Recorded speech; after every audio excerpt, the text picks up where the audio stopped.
Today, I've taken up the ball poem from the first flight book of class 10th. I have tried to explain the poem in detail along with the literary devices that are used in the poem by the poet. As usual, before I start, just take a pencil in your hand, open up the poem and keep making notes as and when required.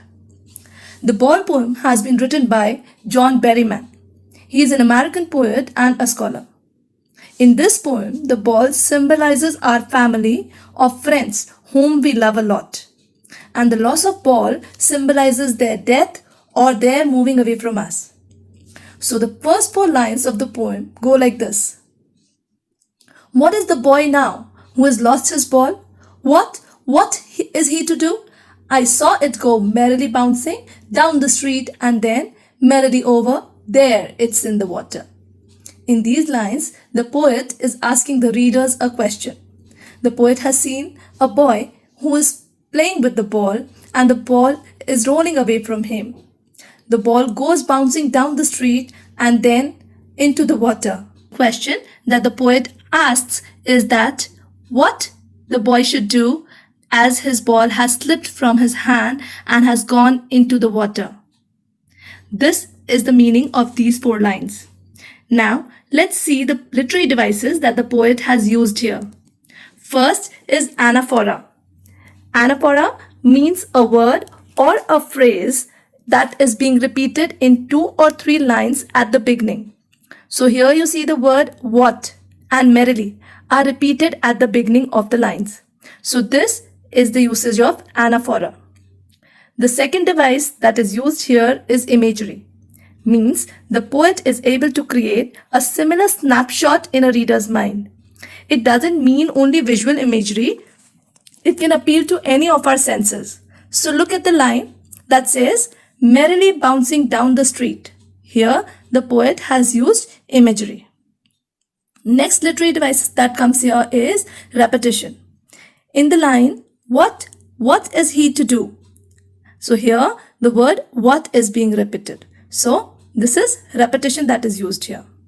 Last device used here is assonance.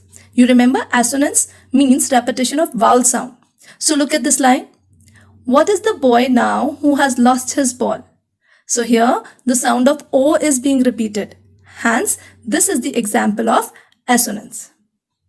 Now let's move on to the next stanza that says, no use to say, oh, there are other balls. An ultimate shaking grief fixes the boy as he stands rigid, trembling, staring down. All his young days into the harbor where his ball went. I would not intrude on him. A dime, another ball is worthless now. So in these lines, the poet wants to console the boy by telling him that there are other balls around, just like the one he has lost. The shock and the grief that the boy has received at the loss of the ball makes him stiff. The boy starts to shiver all over. He watches the ball go into the deep harbor along with his childhood days. That is, the memories of his childhood. The poet feels it would be wrong to intrude on his solitude. Means the poet doesn't want to interfere with his solitude. It would be useless to give him a dime, means some money. It would be useless to give the boy some money and suggest him to buy another ball because the new ball will not bring the sense of belonging to the boy. Now, let's look at the literary devices used here. We have repetition of the word ball here. Second, the poet has used metaphor. When he says, all his young days into the harbor. Here, the young days are compared to the lost ball. Metaphor means comparing 2 things or ideas without the use of words like or as. You can watch the video on what is metaphor by clicking on the link given below. You'll have several examples of metaphor that will make you understand what metaphor actually is. So you can find the link in the description below. Let's now move on to the next stanza that says, he senses first responsibility in a world of possessions. People will take balls. Balls will be lost always. Little boy, and no one buys a ball back. Money is external. In these lines, the poet tells us that the little boy is facing a transformation. He has just realized that the ball was his responsibility and he needs to learn the responsibility of taking care of his things. However, nothing you own will be yours forever. Others will take away all that is yours.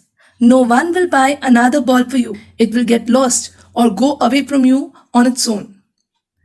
Another thing that the poet says is money is external, means it's just a show off. It cannot buy you inner peace. In these lines, ball is a symbol of one's possession, and the poet reaffirms that one's loss cannot be replaced easily. Now, let's see the literary devices that are used in these lines. First is the alliteration. Look at the line, and no one buys a ball back. Which sound is being repeated? It's the B sound. So buys a ball back is the example of alliteration. The second device is repetition. The word ball is being repeated here. You see, balls, balls. So this is repetition. Now let's look at the last 4 lines that go like this. He is learning well behind his desperate eyes the epistemology of loss, how to stand up, knowing what every man must one day know and must know many days, how to stand up. In these lines, epistemology actually means knowledge. So epistemology of loss means understanding the nature of loss. So here the poet says that the boy's eyes are filled with sadness, but this grief has taught him a lesson. He is learning about the loss of things. Something that was once considered precious for him has gone away from him. So he is learning to accept the loss and then to move on. He is learning to stand up against the sense of loss. He is trying to learn the real truth of life, the truth that everyone has to learn in his or her life, the truth of standing up against the odd miseries of life that everyone has to bear. So now let's take a look on the literary devices used here. Look at the line. He is learning well behind his desperate eyes. What sound is being repeated here? Vowel sound E. Hence, this is known as assonance. Repetition of vowel sounds. Next comes rhyme scheme. There is no rhyme scheme followed in this poem. That's all for today. In case of any doubts or queries, you can drop us a message on Instagram, or you can also drop them in the comment section below. I'll revert to them as soon as possible. See you in the next video. Till then, bye-bye.